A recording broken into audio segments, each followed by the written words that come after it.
Ensuite, je passe la parole à Marie-Thérèse Galmas, qui est d'accord.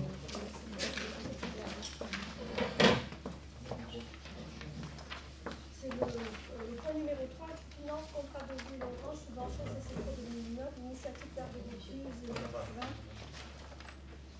Numéro 3.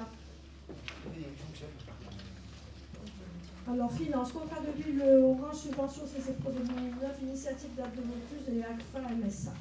Les orientations du contrat de ville concernent, vous savez, deux quartiers définis comme prioritaires, le quartier de Nogent-Saint-Clément et le quartier Chaudière-Contadie. Il s'agit de développer dans ces quartiers des actions visant à réduire les écarts entre ces derniers et le reste du territoire urbain, c'est-à-dire avoir le renouvellement urbain, le cadre de vie, la cohésion sociale, le développement économique et l'emploi. Compétente en matière de développement économique et d'aménagement, la CCPRO a été signataire de ce contrat de ville le 17 décembre 2015. Elle constitue donc à ce titre un partenaire privilégié dans la mise en œuvre de ce contrat. Chaque année, le contrat de ville fait donc l'objet d'un plan d'action. Divers porteurs de projets y ont répondu en proposant des actions au sein des deux quartiers prioritaires. Sur la base de leurs propositions et en complémentarité de la commune, la CCPRO propose, conformément au plan de financement joint et validé par le comité de pilotage réuni le 5 février 2019, de soutenir les actions suivantes liées au développement économique, c'est-à-dire l'initiative Terre de Vaucluse et la CAF MSA, pour un montant total de 8 000 €. À ce titre, interviendra une convention entre chaque acteur financé et la CCPRO afin d'établir les conditions d'intervention de chacun. Il convient donc que le Conseil délibère. Est-ce que vous avez des questions? On passe au vote. Contre, s'abstient, pour. Le dossier est adopté, je vous remercie. Et on revient au dossier. Bonne journée. Alors. Monsieur le Président, Oui. je voudrais faire une intervention, s'il vous plaît, avant que le Conseil se déroule. Je pense que le mieux, c'est que ça soit ça. Non, je préférerais que ça se passe avant parce que je ne souhaite pas participer Alors, je à ce présente dans Conseil. le rapport numéro Bon, 1. je fais une déclaration à la presse. On verra les questions diverses à la fin. Rapport d'activité des services de la CCPR. La loi numéro 99-586 relative au renforcement et à la simplification de la coopération intercommunale dite chevènement, dans un souci de démocratisation et de transparence de l'établissement public de coopération intercommunale, a rendu obligatoire l'élaboration d'un rapport annuel. L'article 5139 du Code général des collectivités territoriales prévoit que le président de l'EPCI adresse chaque année au maire de chaque commune membre un rapport retranscrivant de l'établissement accompagné du compte administratif arrêté par l'organe délibérant de l'établissement. Ce rapport fait l'objet d'une communication par le maire au conseil municipal en séance publique au cours de laquelle les délégués de la commune, un organe délibérant de l'établissement, sont entendus. Ce rapport est consultable en ligne sur le site internet de la communauté. Il vous est donc demandé, compte tenu de l'exposé que je viens de faire, de prendre acte du rapport d'activité 2018 des services de CCPRO. Je veux dire que ce rapport sera transmis aux communes membres avec le compte administratif 2018 pour y être présenté devant la conseil municipal. Est-ce que vous avez des questions? Alors, si vous n'avez pas de questions, on passe au vote. Qui est contre? Ah oui, même, pardon. Merci. Point numéro administration. Motion de soutien à la direction générale des finances publiques d'Orange menace de fermeture. Monsieur le Président, reçu en mairie une délégation du personnel du Centre des finances publiques d'Orange en compagnie des conseillers départementaux du canton et de l'attaché parlementaire de Mme Marie-France Vaud. Il est proposé aux membres du Conseil de se joindre à leur demande afin de ne pas voir disparaître le nouveau plan du service public. Dans un contexte de désorganisation générale de l'État et de restriction drastique de ses services dans le département, il est indispensable de le mettre en garde contre ce nouveau désengagement faussement justifié par la dématérialisation des procédures, qui d'ailleurs, bien souvent, n'est pas en place encore. Hein, on nous demande d'organiser, nous, la dématérialisation, mais les services de l'État avec lesquels on travaille ne l'ont pas fait. Donc, on fait des choses qui sont inutiles. Isolés, voire exclus de la continuité du service public, de plus en plus de Français payent l'impôt sans retour sur son utilité générale. Santé, sécurité, agriculture, éducation, justice et désormais finances publiques, nul domaine n'échappe au démantèlement programmé de l'architecture administrative et technique de notre pays.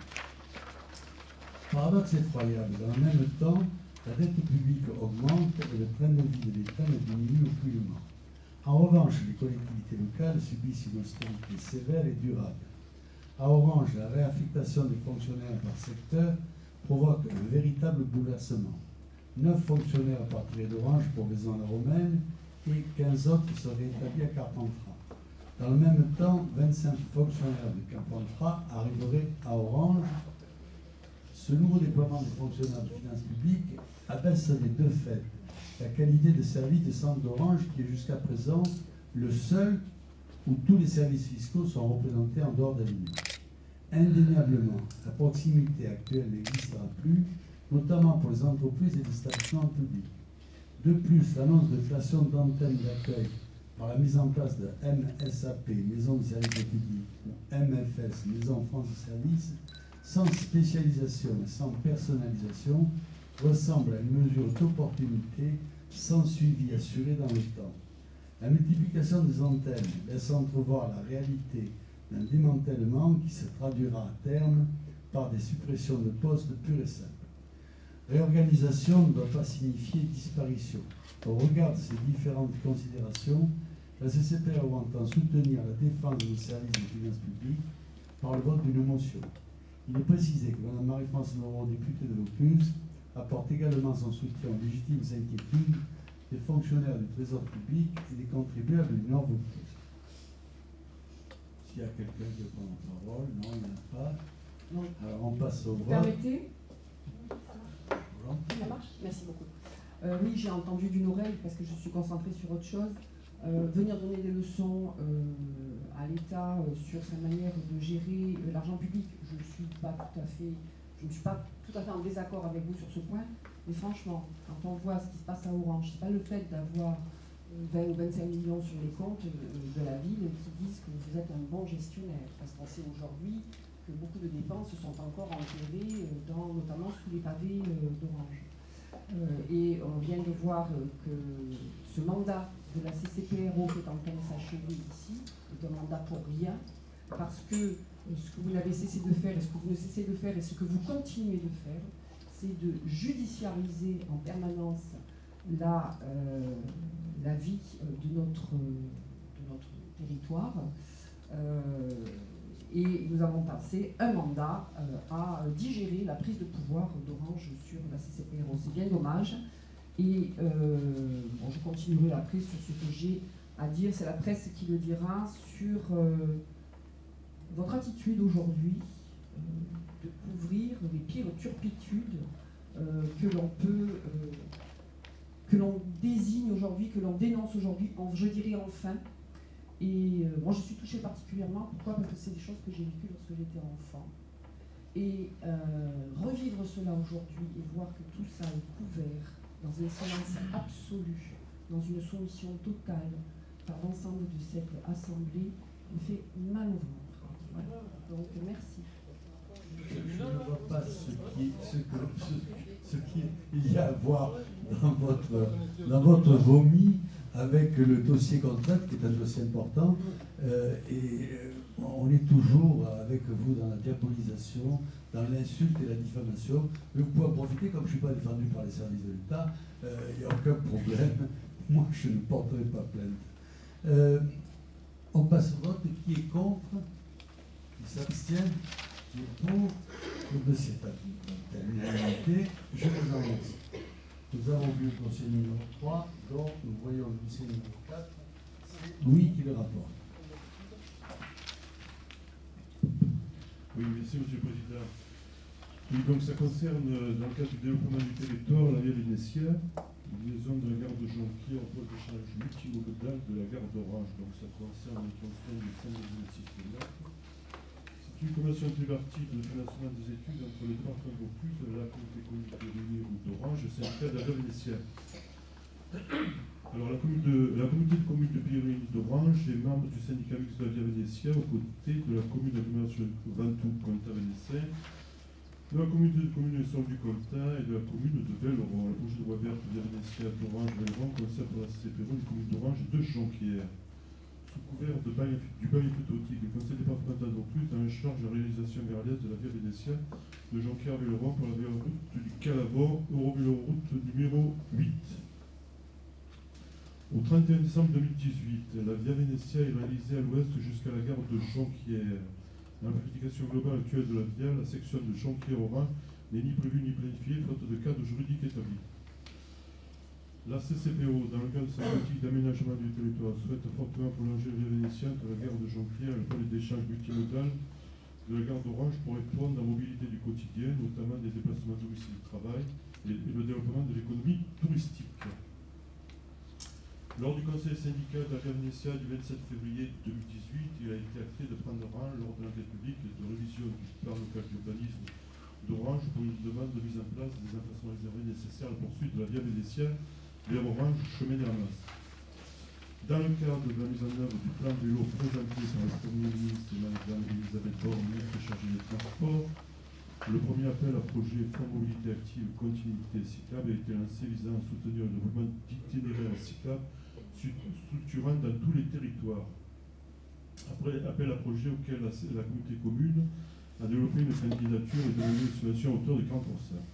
En accord avec le conseil départemental de Vaucluse, le syndicat de la Via Vénétia d'Orange, une convention tripartite de financement des études de la section Via Vénétia Gare de Jonquière pour l'échange multimodal de la gare d'Orange est donc proposé un maîtrise d'ouvrage délégué et confié à la CCPO. Il convient que le conseil de communauté délibère pour approuver cette convention et autoriser le président à la signer.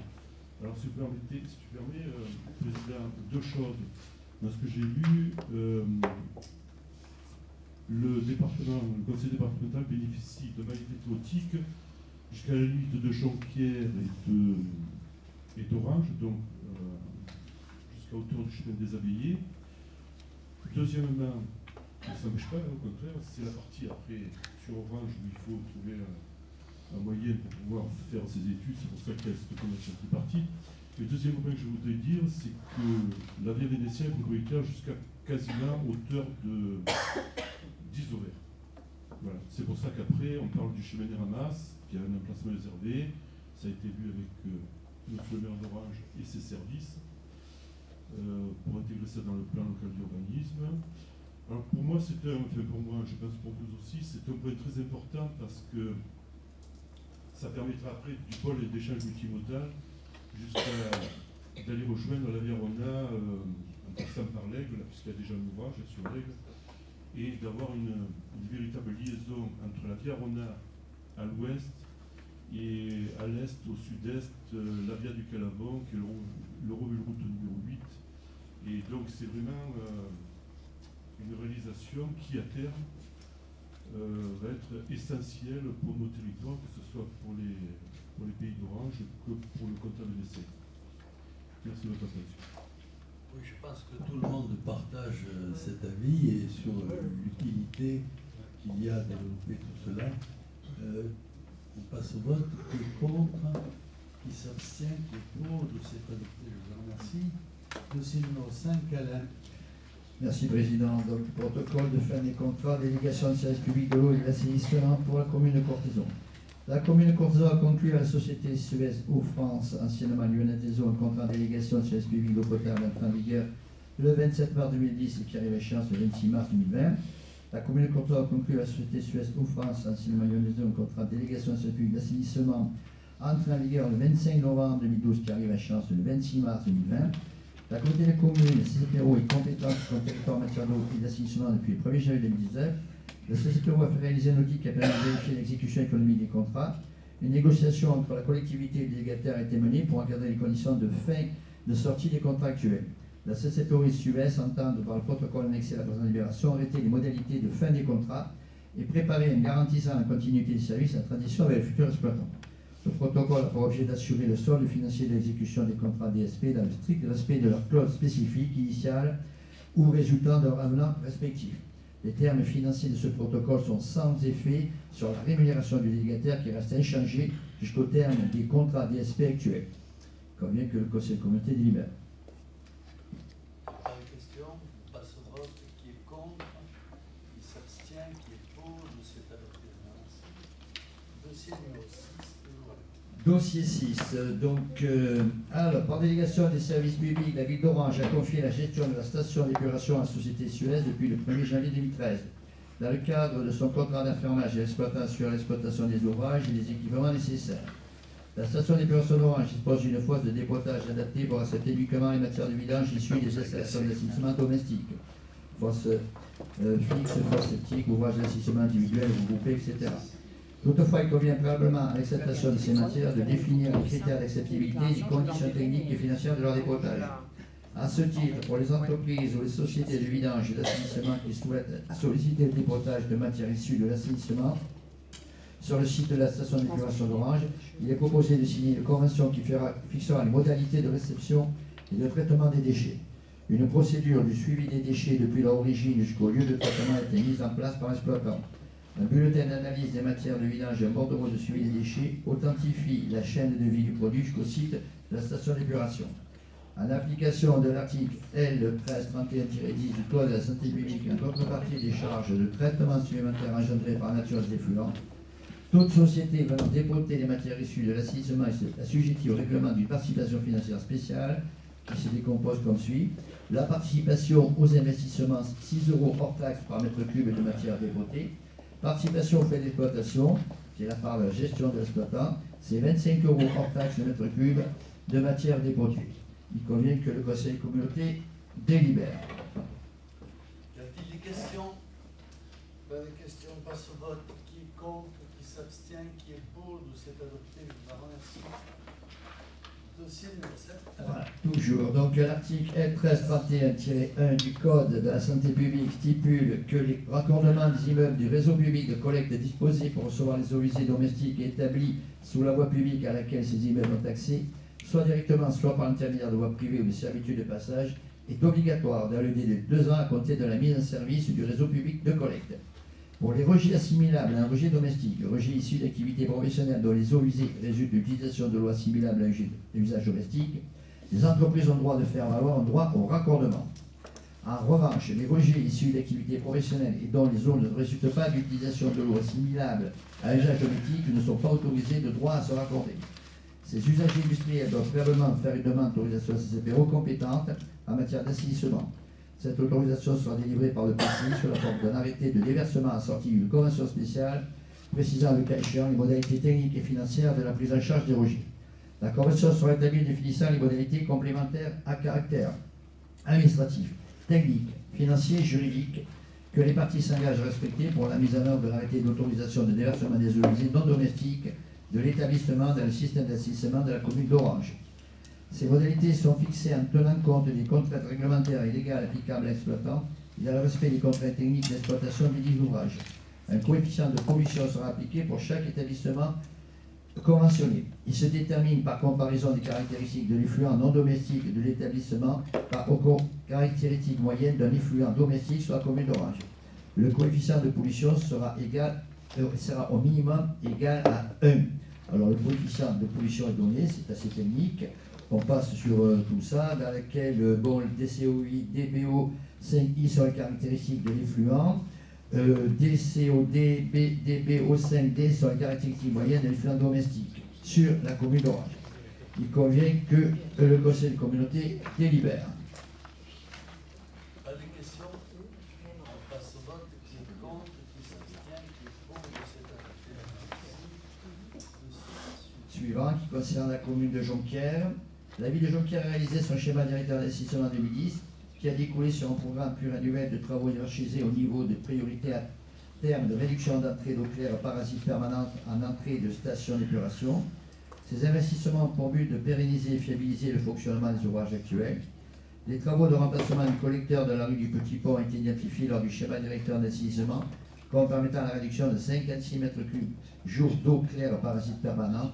Le montant des travaux prévus au schéma directeur a été évalué à 118 000 € hors taxe, subventionnable à hauteur de 50% par l'agence de l'eau. Il convient que le Conseil de communauté délibère pour solliciter le soutien financier à l'agence de l'eau.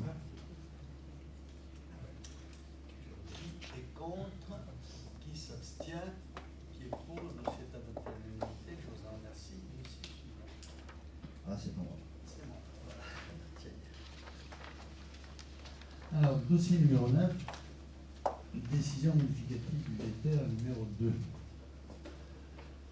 Avant de transférer le budget annexe La Manotière à la commune de Sorgues, consécutivement à son départ de la CPRO, le service finance de la CPRO effectue une vérification des écritures comptables passées ces dernières années entre le budget principal et ce budget annexe.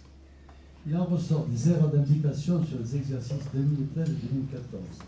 Il convient dès lors de remettre les bonnes imputations afin de transférer un budget annexe au plus juste. En investissement, les mouvements s'équilibrent à 402 000 €, tant en recettes qu'en dépenses, sans aucune incidence sur le stock comptable. Ce sont donc strictement des problèmes d'écriture. Pas de questions, on passe vote. Qui est contre, qui s'abstient, qui est pour, le dossier est adopté. Je vous remercie. Dossier numéro 10. Sur le budget annexe de la matière, c'est la décision modificative numéro 1. Afin de transférer ce budget annexe à la commune de Sorgues, consécutivement à son départ de la CPRO, le service finance de la CPRO a effectué une vérification des écritures comptables passées ces dernières années. Il en ressort des erreurs d'imputation qu'il convient de corriger afin de transférer un budget annexe au plus juste. En fonctionnement, on régularise la TVA d'une entrée de terrain sur ce budget, car prise en compte en hors taxe, soit 105 000 € de TVA. En investissement et fonctionnement, apparaissent 4 fois la somme de 28 902 € correspondant à une nouvelle imputation d'une subvention reçue et imputée à tort à l'investissement lors de sa prise en charge. La somme de 150 000 € correspond à l'augmentation du stock physique suite à la régularisation d'opérations. Les mouvements s'équilibrent à 283 902 € en fonctionnement et 178 902 € en investissement, tant en recettes qu'en investissement. Il vous est donc demandé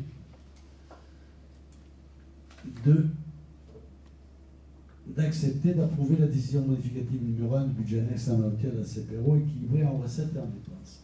Ce sont là aussi que des questions d'écriture. Est-ce qu'il y a des questions?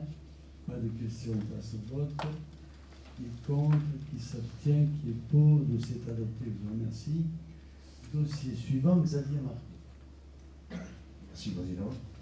Donc, les deux délibérations qui suivent, la numéro 11 et la numéro 12, concernent donc la création du syndicat mixte unique SMEA, syndicat mixte de l'Hague. Donc le premier point concerne le point 11.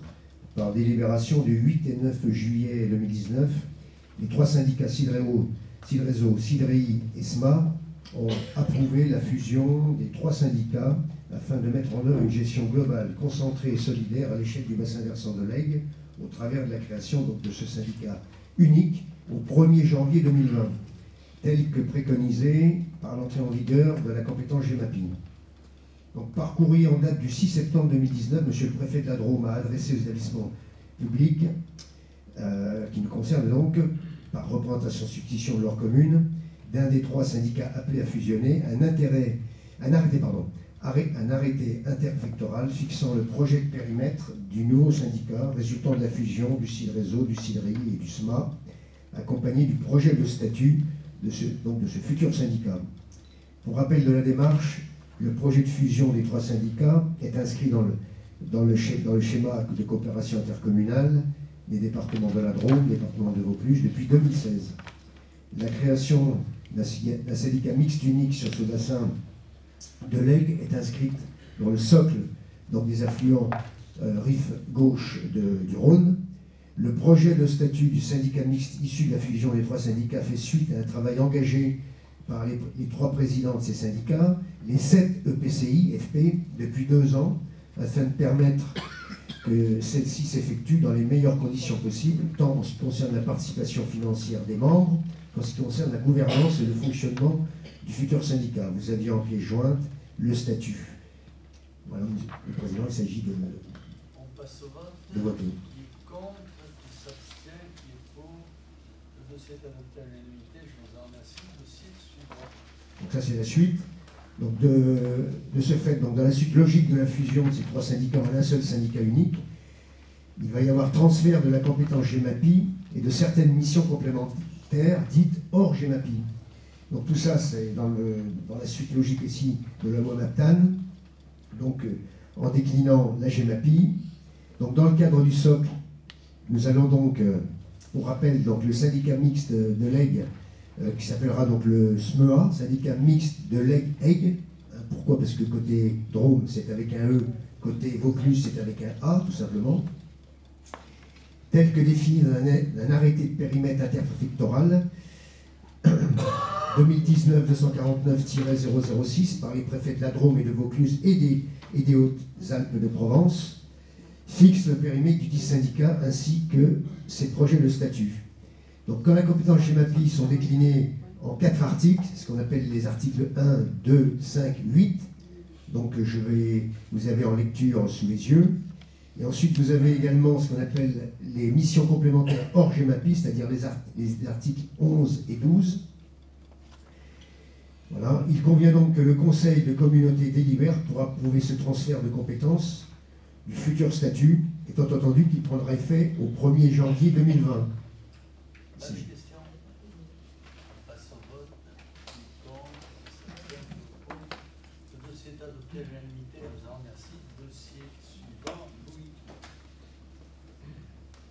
Merci Président. Donc ça concerne l'habitat aménagement, rapport d'activité 2018, donc chaque année, donc du syndicat mixte pour le SCOT du bassin de vie d'Avignon, le SMBVA. Donc par une délibération du 23 septembre 2019, le comité du syndicat mixte pour le SCOT du bassin de vie d'Avignon a pris acte de son rapport annuel d'activité pour l'année 2018. La communauté des communes étant adhérente au SMBVA pour l'ensemble des communes de son territoire, doit faire présentation aux membres du conseil communautaire. Le rapport d'activité rend compte des points suivants. Donc, ça concerne l'historique, mais aussi le fonctionnement, le périmètre, l'équipe du syndicat mixte. Mais aussi les actions études réalisées en 2018. Donc, il y a la relance de la révision du SCOT après l'intégration de la CCAOP. La mise en place d'ateliers thématiques en vue de la définition du PAD. Organisation de la première conférence de l'urbanisme commercial après la signature de la charte.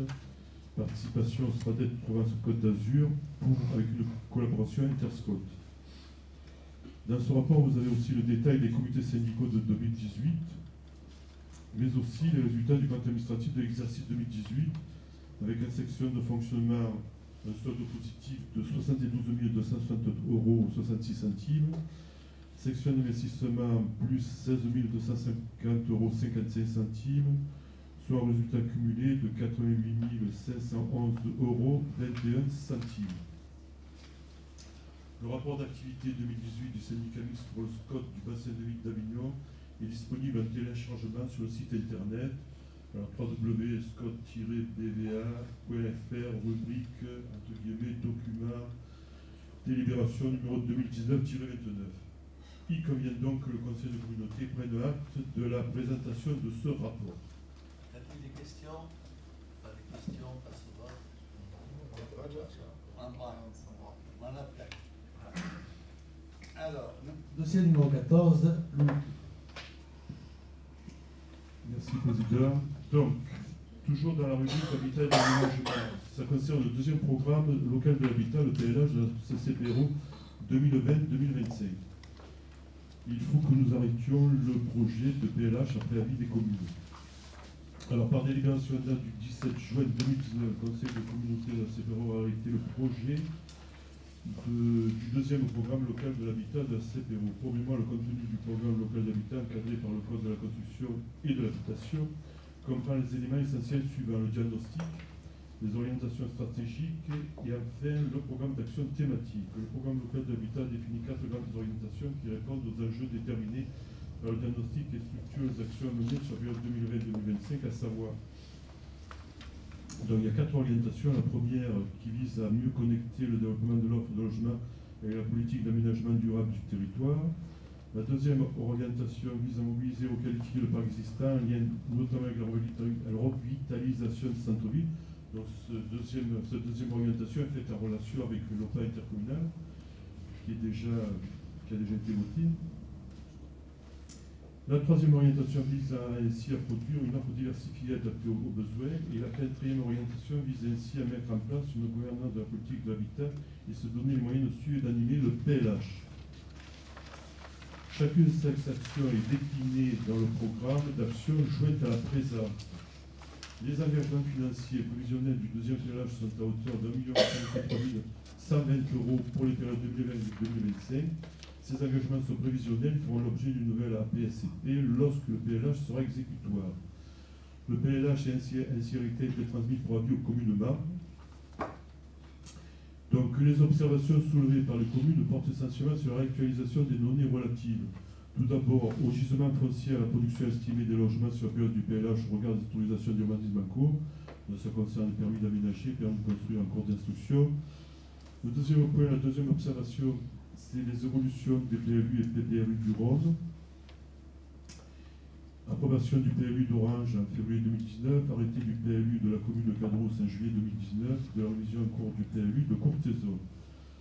La troisième observation a trait au résultat de l'étude pré-opérationnelle d'un dispositif pour l'amélioration de l'habitat dans sa CPO et de l'étude urbaine sur le projet de renouvellement urbain de l'Aigle, la fameuse en rue, avec développement économique. Et la quatrième observation, c'est la procédure d'exemption sur la commune de Jonquière à la procédure ACRU, donc c'est lié au plan d'exposition au bruit, au PEB. Il convient donc que le Conseil de communauté se repositionne sur le projet de PLH. Y a-t-il des questions? S'il n'y a pas de questions, on passe au vote. Qui est contre, qui s'abstient, qui est pour, le dossier est adopté, je vous remercie. Dossier numéro 15, modification du règlement de formation.